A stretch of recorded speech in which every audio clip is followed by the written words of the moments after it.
Пани Вертез нь Вертезийн гэр бүлийн хамгийн отхон охин ба тэгрэлийн дүү юм. Вертезийн гэр бүлийн эрэгтэйчүүд нь хэдэн үеэр айрам зүтгэж, монийн гүрэн хамгаалж ирсэн ч эмэгтэй гэр бүлийн гишүүд цэрэг дэлцгийг хоригддог байж. Мэдээж эрэгтэйчүүдийн үүрэг нь улс орн гэр бүлээ хамгаалах, харин эмэгтэйчүүд дайнаас хол байх ёстой гэж үздэг байв. Тэм учраас Паниг багаас нь уран зураг болон уран бүтээлээр хичээллүүлдэг байжээ. Гэр бүлийнхэн түүнийг алдартай зураач эсвэл дизайнер болоосоо гэж хүсдэг байв. Гэвч түүний хувьд ах болох тэгрэл нь хамгийн гайхалтай баатар учраас ахтайгаа адилхан улс орноо хамгаалахыг хүсдэг болсон.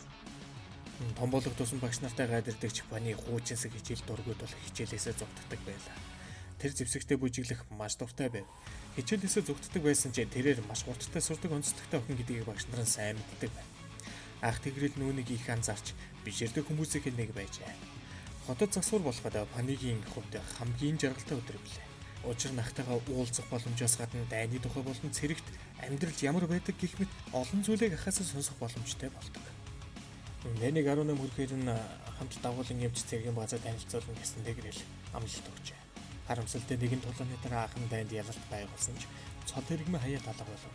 Ах нь гинтийн байлаар алга болсноос хойш бахархалтай гэр бүл нь баг багаар үзэн ядагддаг болжээ.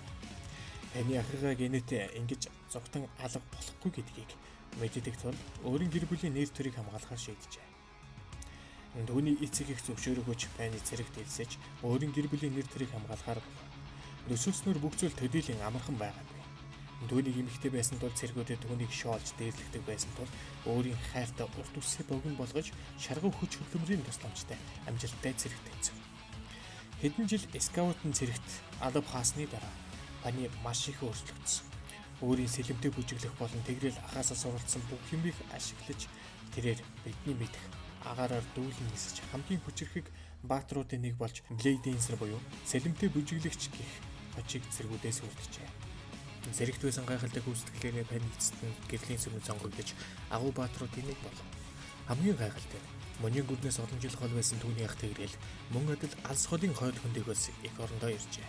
Дүүн гэр бүлийнхэн төлөө юу хийснийг хараад тэгрэл Панийг агуу дайчин болсон гэдэгт итгэж түүнийг магтаж түүний хажууд байж мөр зэрэгцэн тулдахыг хүсжээ. Гэрлийн орны аялагчид хэрэв шувуу шиг нисэж буй хүнийг харвал Панигийн дэгжин хурдан нисэж буй өдөрийг харсан байлаа гэж ярилцдаг болж.